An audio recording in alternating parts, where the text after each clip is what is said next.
থাইল্যান্ডের নতুন জাতের ব্যানানা ম্যাঙ্গো উৎপাদন করে তাক লাগিয়ে দিয়েছেন এক তরুণ কৃষি উদ্যোক্তা। নিরাপদ ফল উৎপাদনে তিনি গড়ে তুলেছেন কৃষিভিত্তিক বহুমুখী খামার। তার এই সাফল্যে উদ্বুদ্ধ হয়েছেন আরো অনেকে। এই সিজনে কোটি টাকা বিক্রির আশা দেখছেন ইমরান। ভবিষ্যতে যেন মানুষ যেন জানে যে ব্যানানা আম মানেই কিন্তু আপনার নিয়ামতপুর। বাগান জুড়ে মিষ্টি গ্রান, গাছে গাছে ঝুলছে রসালো ব্যানানা ম্যাঙ্গো। বিশেষ জাতের এই আমের বাগান গড়ে তুলেছেন নওগাঁর নিয়ামতপুর উপজেলার পাড়ইল গ্রামের তরুণ কৃষি উদ্যোক্তা ইমরান হোসেন। 15 সাল থেকে এই বাগানে শুরু করেছি। তখন শুরু করেছিলাম মাত্র আপনার 18 বিঘার একটা বাগান দিয়ে। আজকে 2026 সালে এখন সব মিলে কিন্তু আমার বাগান হচ্ছে আপনার প্রায় 120 বিঘার মতো। হ্যাঁ, তা আমি যদি পারি তাহলে আমি মনে করি যে এখন যারা শিক্ষিত তরুণ যুবকরা রয়েছে তারা আরো অনেক উদ্যমী হবে এবং তারা আরো অনেক ভালো কিছু করবে বলে আমি বিশ্বাস করি। 2015 সালে কৃষিতে নামেন ইমরান হোসেন। শিক্ষা জীবন শেষ করে চাকরির পেছনে না ছুটে ফিরেছেন মাটির কাছে। শুরুটা মাত্র 18 বিঘা জমি দিয়ে। ব্যানানা ম্যাঙ্গোর সেই বাগানের পরিধি এখন 120 বিঘা। শিক্ষিত বেকার ছেলেরা বসে আছেন বাসায়, আমি মনে করি যে আপনারা বাগান করুন। আপনি আমাদের ব্যানানা আম কিংবা আপনার ড্রাগন কিংবা মাল্টা কমলা, এখন মাল্টা কমলারও অনেক ভ্যারাইটি আসছে। আপনারা যদি সেগুলোর বাগান করেন, আমি মনে করি যে আপনারা চাকরির চাইতে ভালো করবেন, এটা যদি বিশ্বাস করতে পারেন।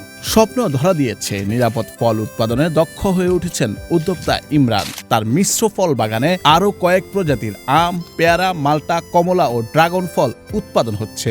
চলতি মৌসুমে প্রায় 1.5 কোটি টাকার ফল বিক্রির আশা করছেন উদ্যোক্তা ইমরান। আমার কাছে আসলে সব জাতীয় ফল থাকবে, মানে 12 মাসে যেন 12 রকম যেন ফল ওঠে। এর জন্য আমার পেয়ারা আছে, আম, মাল্টা, কমলা, ড্রাগন। হ্যাঁ, এর পাশাপাশি আমি মাছ চাষও করি। ফল বাগানের পাশাপাশি পুকুর ভরা মাছ ইমরানের। কৃষিভিত্তিক বহুমুখী উদ্যোগের মাধ্যমে তিনি এখন সফল উদ্যোক্তা হিসেবে এলাকায় পরিচিতি পেয়েছেন। অন্যদিকে 35 জন যুবক কর্মসংস্থান খুঁজে পেয়েছে।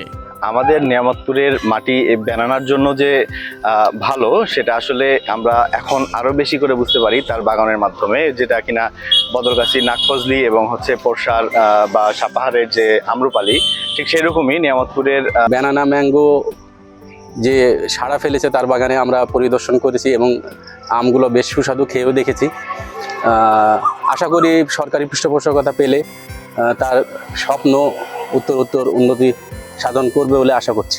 ইমরান একজন নিয়ামতপুরের ব্যানানা ম্যাঙ্গো চাষে সফল কৃষি উদ্যোক্তা। তার অনুপ্রেরণায় নিয়ামতপুরে বেশ কিছু উদ্যোক্তা তৈরি হয়েছে। ব্যানানা ম্যাঙ্গো স্বাদেও অতুলনীয়। কারণ সরকারি একার পক্ষে কিন্তু আসলে এত চাকরি বা কর্মসংস্থান তৈরি করা সম্ভব না। সরকার যদি আমাদের এই আর্থিক সহায়তাগুলো করে তাহলে কিন্তু প্রচুর উদ্যোক্তা তৈরি হবে। ইমরানের সাফল্যে উদ্বুদ্ধ হয়েছেন আর অনেকেই। নিরাপদ ফল উৎপাদনে আধুনিক প্রযুক্তি সহ সার্বিক সহযোগিতা দিচ্ছেন উপজেলা প্রশাসন ও কৃষি বিভাগ। নওগাঁ জেলা নিয়ামতপুর উপজেলা একটি কৃষি সমৃদ্ধ উপজেলা। এখানে এবার আমের 1430 হেক্টর জমিতে আমের আবাদ হয়েছে।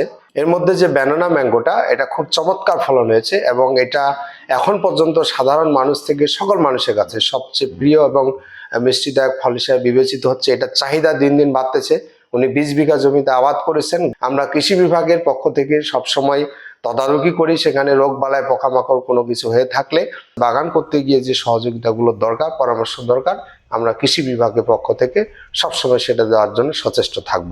তার বাগানে আমি গিয়েছিলাম, তার আমগুলো খুবই সুস্বাদু।